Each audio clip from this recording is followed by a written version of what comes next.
ప్రియమైన దేవుని బిడ్లారా, ప్రభుని యేసుక్రీస్తు నామంలో మీ అందరికీ వందనాలు.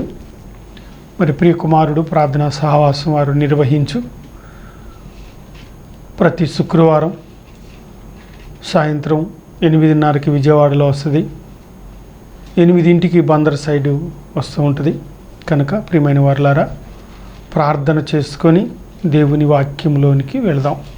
మహోన్నతుడా, ప్రేమ కనికరం కలిగిన దేవా, నీ పాదాలకు లెక్కలేని స్తుతులు స్తోత్రాలు ప్రభు. అద్భుతకరుడు, ఆలోచన కర్తవి, నిత్యదగు తండ్రివి, సమాధానకర్త అయిన యేసుక్రీస్తు ప్రభు పేరిట అడుగుతున్నాను తండ్రి. జ్ఞాపకం చేసుకోండి.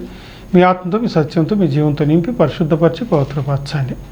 వాక్యం నీది, వర్తమానం నీది ప్రభు. నువ్వే ధ్యానించి నీ నామానికి మహిమ పొందుకోండి నాయన. నువ్వు చెప్పిన ప్రేరేపణను బట్టి ఈ వాక్య వర్తమానం నువ్వే అందించి మహిమ పొందమని. నేను మట్టిని, మనిషిని, పాపిని, నా వల్ల కాదు.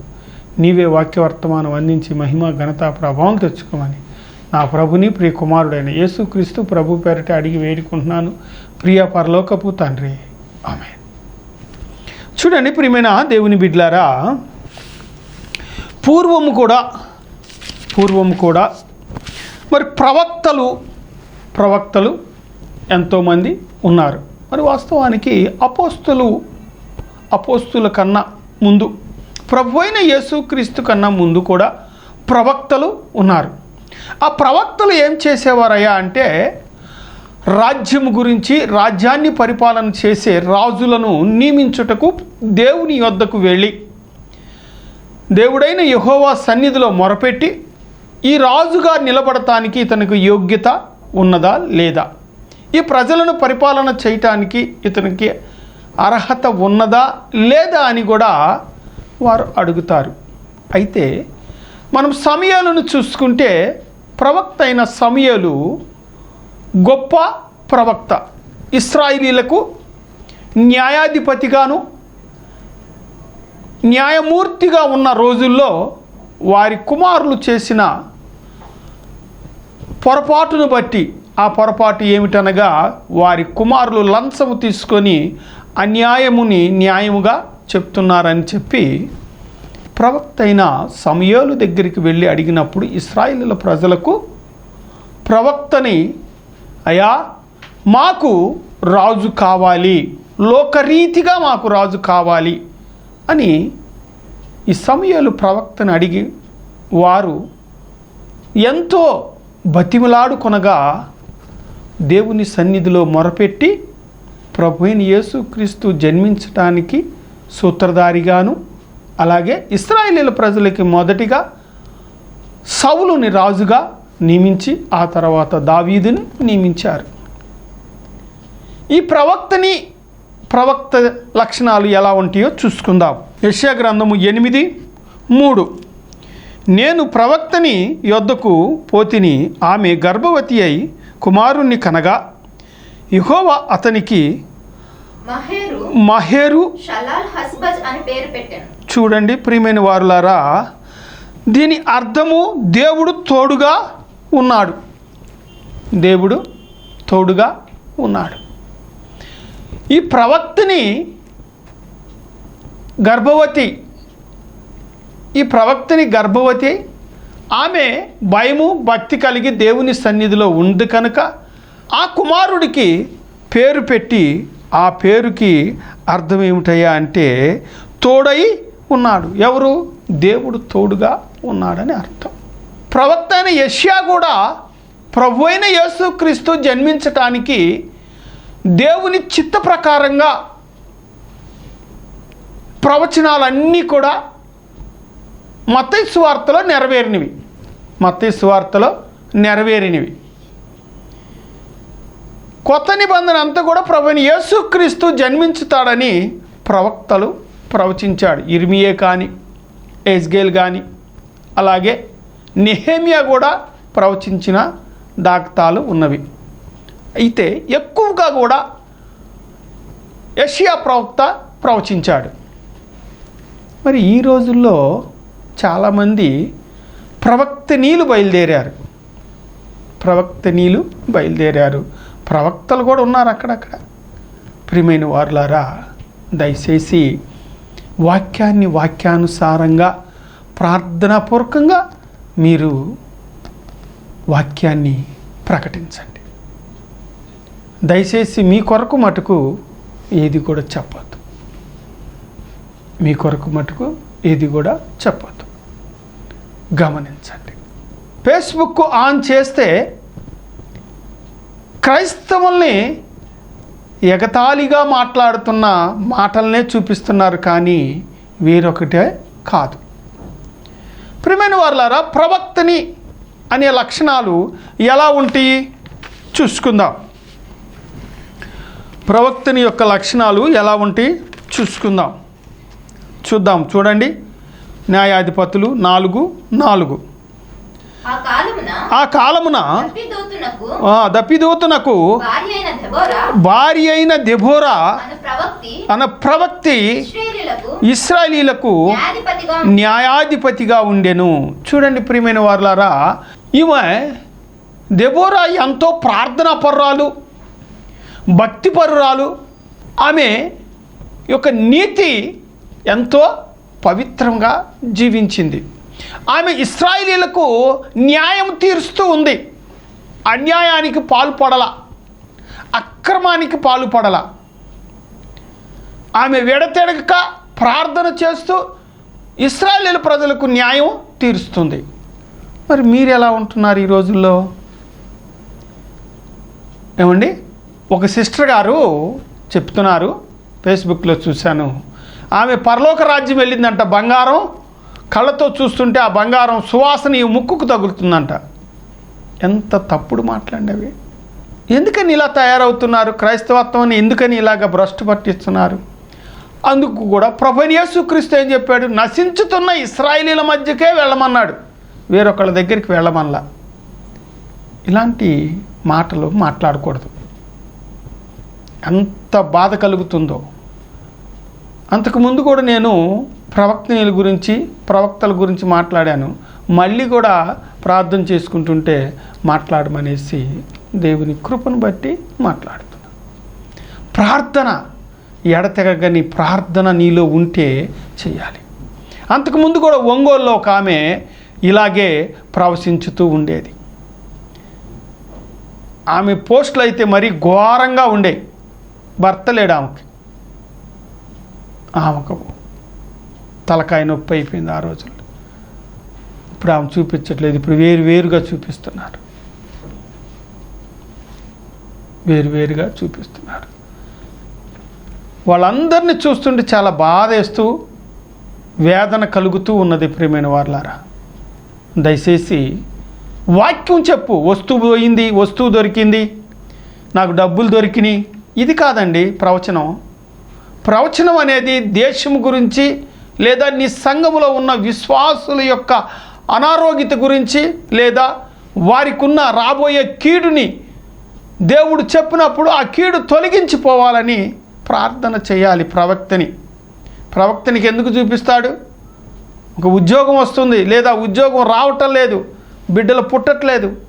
ఎందుకు పుట్టట్లేదు? వాళ్ళలో ఏ తప్పు ఉందనేసి దేవుని సన్నిధిలో మొరపెట్టాలి. ప్రవక్తని యొక్క లక్షణం. ఇటు కుంచినపల్లి ఇటు సైడ్ చూస్తే గుంటూరు సైడ్లో ఈ తాడేపల్లి మండలం, ఈ తాడేపల్లి, కుంచినపల్లి, ఈ పాతూరు కొన్ని గ్రామాల్లో చూస్తే అక్కడ కూడా కొంతమంది ప్రవక్తనీలు తయారయ్యారు. నా చెవులతో నేను విన్నాను, ఏడ్చాను కూడా. తన కుటుంబంలో తన కూతురు గురించి తెలియదు, కొడుకు గురించి తెలియదు. ఆమె ప్రవక్తని గేదెల గురించి లేదంటే వస్తువుల గురించి చెప్పేది ప్రవక్తని కాదు, అది దయ్యం. ప్రవక్తని అనేది పరిశుద్ధాత్మను పొందుకొని ప్రార్థన చేస్తూ సంఘములో ఉన్న వారి కొరకు విజ్ఞాపన చేస్తూ వారి పేర్లు వారు జీవగ్రంథములో ఉండట కొరకు ఆమె విజ్ఞాపన చేయుటకు దేవుని పేరట ఆమెను సిద్ధపరచుకుంటాడు. ఎవరు? దేవుడు సిద్ధపరచుకుంటాడు. ఎందుకు సిద్ధపరచుకున్నాడు? సంఘం కొరకు. అయితే మనం ఏం చేస్తున్నాం? మన లాభం కొరకు, మన లబ్ధి కొరకు మనం ప్రవర్తిస్తున్నాం. అది తప్పు. జాగ్రత్త, తీర్పు ఉన్నది. గమనించుకో, ఆలోచించు దయచేసి. చూడండి, ఇంకొక వాక్యం చూసుకుందాం. నిర్గమకాండం 15:25. అతడు యెహోవాకు మొరపెట్టెను. అంతటా యెహోవా అతనికి ఒక చెట్టు చూపించెను. అది ఆ నీళ్ళలో వేసిన తరువాత నీళ్లు మధురములైనను. చూడండి, ప్రవక్త యొక్క లక్షణం ఇది. ఈ మోషే ఇశ్రాయేలీయుల ప్రజలను నడుపుతుండగా, ఈ నడుపుతున్న సమయంలో వారికి దాహం వేసినప్పుడు ఆ దాహం తీర్చాలి కనుక ఆ గ్రామంలోనికి వెళుతుండగా ఆ గ్రామంలో ఉన్న చెరువు అక్కడ నీళ్లు చేదుగా ఉన్నవి. అయితే ఈయన ఏం చేశాడు? ప్రభువా, వీళ్ళకి నీళ్లు కావాలి కనుక, ఈ నీళ్లు చేదుగా ఉన్నవి కనుక, ఈ నీళ్లు చేదుకు పోవాలి అంటే నేనేం చేయాలి ప్రభువా? వీళ్ళు చనిపోతారు, లేదంటే వీళ్ళు నన్ను రాళ్ళు తీసుకొని రువ్వుతారు, లేదంటే నీ దేవుడు అస్మర్థుడు అని నన్ను ఎన్నో రకాలుగా ఇబ్బందికరంగా మాట్లాడుతున్నారు ప్రభువా, మరి ఏమిటి నాయనా అని మోషే మొరపెట్టగా ఏం జరిగింది? ఆయన ఏం చెప్పాడు? అయ్యా, ఈ మొక్క తీసుకొని వెళ్ళి దాంట్లో వెయ్యి అన్నాడు. ఈ మొక్క తీసుకొని వెళ్ళి దాంట్లో వేయగానే ఏమైనా నీళ్లు మధురములాయను. ప్రియమైన వారులారా, నీ హృదయములో లోకమనే నీరు, చేదు నీరు ఉన్నదేమో జ్ఞాపకం చేసుకో. ప్రభువైన యేసుక్రీస్తు అనే మొక్క అనగా వాక్యము, ఆ వాక్యము ప్రకారంగా నువ్వు విని ధ్యానించి ఆ వాక్యానుసారంగా నువ్వు జీవించినట్లయితే అది మధురము ఆయను. మొక్కకు సాదృశ్యము ప్రభువైన యేసుక్రీస్తు, హృదయానికి సాదృశ్యము నీటి బుగ్గ. ఆ నీటి బుగ్గ అనగా లోక ఆశలను తీసివేసుకొని వాక్యాన్ని నీవు ధ్యానించుతూ వాక్యం అనే విత్తనాన్ని, వాక్యం అనే నీరుని, వాక్యానికి సాదృశ్యం నీరు కూడా ఉన్నది. జీవజలం వంటి వాక్యము అంటున్నాడు ఇక్కడ. ఆ మొక్క ఎవరు? ముందే ప్రవచించారు, ప్రభువైన యేసుక్రీస్తు జన్మిస్తాడు, ఇశ్రాయేలీయుల ప్రజల నుంచి చేదు పోయిద్ది అనగా లోక ఆశలు, లోక తలంపులు పోతవి. ఏమి తిందుమా, ఏమి తాగుదుమా, ఏమి ధరించుకుందుమా, ఈ లోక ఆశ లేక పరలోక రాజ్యము ఆశను పెట్టుకుంటాడు. అది ప్రవచనం. ఈ ప్రవక్త యొక్క లక్షణాలు ఇవి. మాకు వస్తువులు దొరికినాయి, మేము దేవుణ్ణి అడిగాము, మాకు డబ్బులు దొరికినాయి, మేము దేవుణ్ణి అడిగాము. పొరుగువాని సొమ్ము చీకిరి పుల్లని ఆయనను ఆశించకూడదు. ఆ వాక్యం తెలియదా నీకు? పాటలు పాడితే తండ్రిని, కుమారుణ్ణి, పరిశుద్ధాత్మని గణపరిచే పాటలే ఇస్తాడు, కానీ వేరే రకంగా ఉండవు. ఏం పాటలు పాడుతున్నారో కూడా మనస్సు పెట్టి భయము కలిగి మీ హృదయాన్ని మీరు పరిశీలించుకోవాల్సిందిగా కోరుచున్నాను. ప్రియమైన వారులారా, జ్ఞాపకం చేసుకోండి, ప్రతిదీ కూడా తీర్పు ఉంటుంది. ఈ రోజుల్లో చాలామంది ఎలా తయారవుతున్నారంటే కోర్టు తీసుకొని ఇసరంగానే పడిపోతున్నారు. ఎంత నటనది! ప్రభువైన యేసుక్రీస్తు ఆయన భుజం మీద ఒక తువాల ఉంది. ఆ తువాలను ఎప్పుడన్నా ఇసిరాడా? లేదు. అపోస్తులు ఎవరన్నా ఇసిరారా? ఎంత మాయండి! జాగ్రత్త చేయవద్దు. నా మాటలు కావు ఇవి, దేవుని కృపను బట్టి దేవుని మాటలు. అక్రము చేయవారులారా, నా యొద్ద నుండి తొలగిపోండి. ఏమంటున్నారు వీళ్ళు? అయ్యా, నీ పేరు మీద దయ్యాలు వెళ్ళగొట్టాం, స్వస్థతలు చేశాం, ఎన్నెన్నో అద్భుతాలు ఆశ్చర్య కార్యాలు చేశామంటే ఏమంటున్నాడు?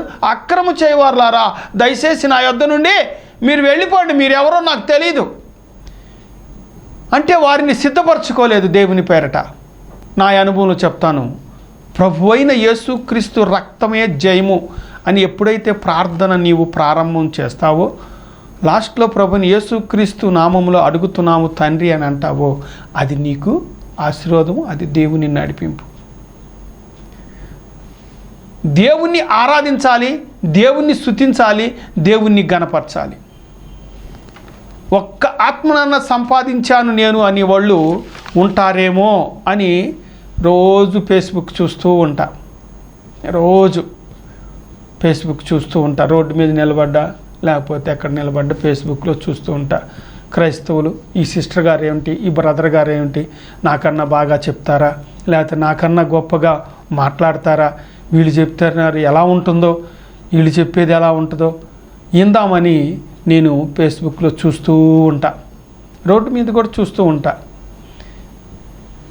నాకన్నా గొప్పగా చెప్తున్నారు, అని నేను కొంతమందిని సంతోషపడతాను, కొంతమందిని చూస్తుంటే బాధేస్తూ ఉంటుంది. దేవుణ్ణి అవమానపరచొద్దు. అన్ని జనుల మధ్యలో నిన్ను బట్టి నా నామము అవమానపరుస్తున్నారు అంటున్నాడు. అవమానపరచొద్దు. ఉన్న సువార్త ఉన్నట్టుగా చెప్పు. పస్తు పండుకో, తప్పులేదు. పస్తు పండుకో. ఆ అనుభవం నాకు ఉంది. పస్తు పండుకో, తప్పేం లేదు. కోపపడు, పాపం చేయొద్దు. కసిరిచ్చుకో, ఇసిరిచ్చుకో, అంతేకాని పాపం అనేది చేయకూడదు. చూడండి ప్రియమైన వారులారా, ఇంకొక వాక్యం చూసుకుందాం. ఇర్మియా గ్రంథము 14:15. కావున నేను వారిని పంపకపోయినను నా నామమును బట్టి ఖడ్గమైనను క్షామమైనను ఈ దేశములోనికి రాదని చెప్పుచు అబద్ధ ప్రవచనములు. చూడండి ప్రియమైన వారులారా, అబద్ధ ప్రవక్తలను ప్రవచించు ప్రవచనాన్ని గూర్చి యెహోవా ఇలాగు సెలవిచ్చుచున్నాడు. ఆ ప్రవక్తలు ఖడ్గము వలనను క్షేమము వలనను లయమగుదురు. చూడండి ప్రియమైన వారులారా, దేవుడు ఎన్నుకుంటే నీకు ఆనాడు ఇశ్రాయేలీయుల ప్రజలకు పగలు మేఘస్తంభముగా పరిశుద్ధాత్ముడు తోడుగా ఉన్నాడు, రాత్రి అగ్నిస్తంభమై ఉన్నాడు. పగలంతా ఎండ తగలకుండా నీడను చూపిస్తూ మేఘస్తంభముగా ఉన్నాడు. ఎందుకని? నిజమైన దేవుని పేరట మోషే ఇశ్రాయేలీయుల ప్రజలను నడిపిస్తున్నాడు గనుక అబ్రహాముకి ఇచ్చిన మాట, దేవుని అయిన యెహోవా మాట తప్పక వారికి పగలు మేఘస్తంభమును రాత్రి అగ్నిస్తంభమును పంపించుతూ వారిని పాలు తేనెలు ప్రవశించే దేశానికి నడిపించుతున్నాడు. మరి ఇప్పుడు అబద్ధ ప్రవక్తలు బయలుదేరారు జోబు నింపుకోవటానికి. అలాగ చేయొద్దు. దానికి కూడా నీకు చిల్లి చంచే కనపడని ఖర్చులయ్యి నీకు రూపాయి కూడా మళ్ళీ ఉండదు. ఇటు వస్తాయి, అటు పోతాయి. అంతా దేవుని పేరిట నీవు యథార్థమైన పని చేస్తే వారిచ్చిన కానుక ఖచ్చితంగా నీ దగ్గరే ఉంటుంది. అది ఎటు పోదు. ప్రియమైన వారులారా, జ్ఞాపకం చేసుకోండి. కృప పొందుకున్నారు కనుక, మీరు దేవుని పేరిట పిలువబడ్డారు కనుక మీ హృదయాలను పరిశీలించుకోండి, మనస్సాక్షిని పరిశీలించుకోండి, ఏకాంత ప్రార్థన చేయండి. ప్రభువా, ఈ పాట పాడుతున్నాను, నీకు అంగీకారంగా ఉందా ప్రభువా? ఇది పరిశుద్ధాత్మ నడిపింపేనా ప్రభువా? ఇది దేవుడు సన్నిధికి చేరుతుందా ప్రభువా అని పరిశీలించుకోండి. పురుషోత్తం సోదరి గారు పరిశుద్ధాత్మని పొందుకొని పాటలు రాశాడండి. పరిశుద్ధాత్మ వలనే రాసిన పాటలు కానీ వేరొక పాటలు తను సొంతగా ఏనాడు కూడా తన భార్య గురించో, కొడుకు గురించో, లేదంటే పెళ్లి రోజు గురించో రాయలేదు, పాడలేదు. చూడండి, పురుషోత్తం సోదరి గారు పరిశుద్ధాత్మను బట్టే పాటలు రాశాడు. మిరియాము కూడా పాట పాడిందండి. నిర్గమాకాండము 15:20. మరియు అహరోను సహోదరియు, అదిగోండి, ఆరోను సహోదరియు ప్రవక్తని యొక్క మిరియాము తంబూర చేత పట్టుకొని స్త్రీలందరూ తంబూరలతోనూ నాట్యములతోనూ ఆమెను వెంబడించిరి. ఏమని పాడిందాం? అయ్యా, నీవు ఎర్ర సముద్రము 2 పాయలు చేశావు, నీళ్లను మధురముగా మార్చావు, నీవు గొప్ప దేవుడు అని దేవుణ్ణి గనపరుస్తుంది. మనుషులను గనపరచట్లేదు. ప్రియమైన వారులారా, జ్ఞాపకం చేసుకోండి. సినిమా పాటలు కై కట్టద్దు, తప్పది. నీకు సంగీతం కావాలి అంటే దేవుడు చక్కగా నీ సంగీతం ఇస్తాడు. 150 పాటలు ఇస్తానన్నాడు. 42 పాటలు రాశాను.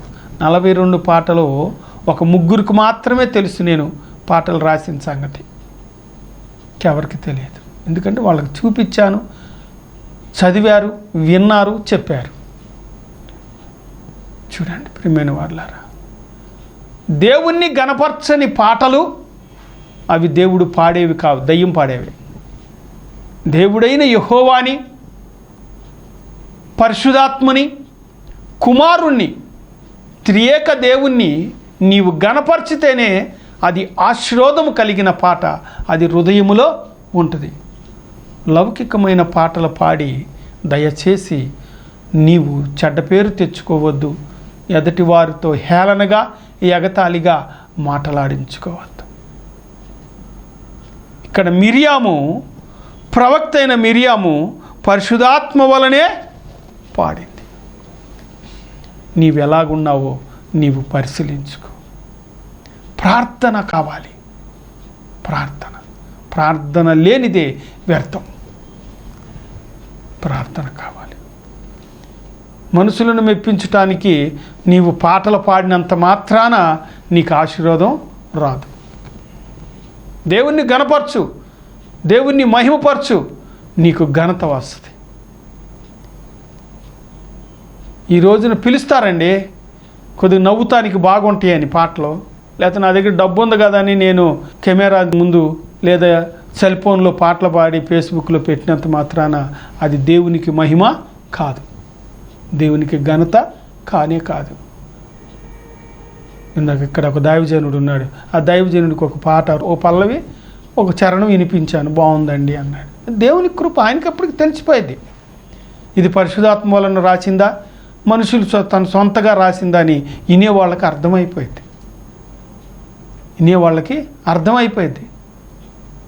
జాగ్రత్త. పరిశుద్ధాత్మ మీద ఆధారపడి పరిశుద్ధాత్మని పొందుకొని నీలో ఏదైనాను మచ్చుందేమో తీసివేసుకొని దేవునికి అంగీకారంగా దేవుని సన్నిధిలో నిత్యము నీవు దేవుని పనిని చేస్తూ దేవుణ్ణి మహిమపరుస్తూ 12 మంది అపోస్తులు దేవుణ్ణి మహిమపరిచారండి. దేవుని మహిమ ఘనత ప్రభావం పరుచుతూ వారు భూమి మీద ప్రజలతో ప్రేమ అనురాగాలు పొందుకొని జీవించారు.